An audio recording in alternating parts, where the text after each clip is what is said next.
আসসালামু আলাইকুম, সবাইকে স্বাগতম। আইসিটি বিষয়ের সংখ্যা পদ্ধতি অঙ্কের ক্ষেত্রে যশোর বোর্ড 2024 সালে যে সৃজনশীল প্রশ্নটি এসেছিল ওটা খ নাম্বারে একটি প্রশ্ন এসেছিল, লক্ষ্য করি 10 যোগ 10 সমান 100 সম্ভব কি ব্যাখ্যা করো। তো আমরা তো জানি 10 আর 10 যোগ করে তো 20 হয়, 100 কেমনে হয়? হ্যাঁ, 10 আর 10 যোগ করে তখনই 100 হবে যখন সংখ্যাটি বাইনারি হবে।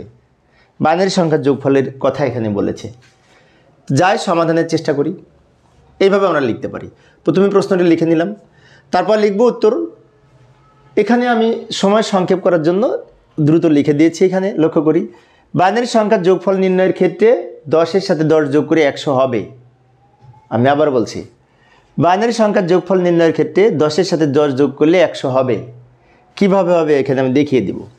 প্রথমে এই 10 উপরে লিখলাম, যেমন এই 10 উপরে লিখলাম, তার নিচে এই 10 লিখলাম, এবার যোগ করব। আচ্ছা, তো 0 আর 0 যোগ করে তো 0 হয়, এটা তো আমরা জানি, তাই না? আর 1 আর 1 যোগ করে 2, 2 এর বাইনারি 10। 1 আর 1 যোগ করে 2, 2 এখানে লেখা যাবে না, 2 এর বাইনারি 10, তাই 10 লিখব। আরেকবার বলবো, হ্যাঁ মুছে দিচ্ছি, আরেকবার বলবো। 0 আর 0 যোগ করে 0, হাতে কিছু নাই। 1 আর 1 যোগ করে বাইনারিতে 10, কারণ 1 আর 1 যোগ করে 2, 2 এর বাইনারি 10। তো 10-এর 0 হাতে থাকে 1, সেই 1 এখানে লিখে দিব, অথবা 10 সরাসরি লিখে দিতে পারি। 0 আর 0 যোগ করে 0, 1 আর 1 যোগ করে 2, 2 এর বাইনারি 10, অথবা বলতে পারি 1 আর 1 যোগ করে বাইনারিতে 10। আচ্ছা, তো এই হচ্ছে আমাদের ব্যাখ্যা। কিন্তু একটা কথা আছে, 2 মার্কসে তো একেবারে ছোট হয়ে যায়, আরেকটু ব্যাখ্যা দিব। তো আরেকটু ব্যাখ্যা যদি দিতে হয়, কি দিতে পারি?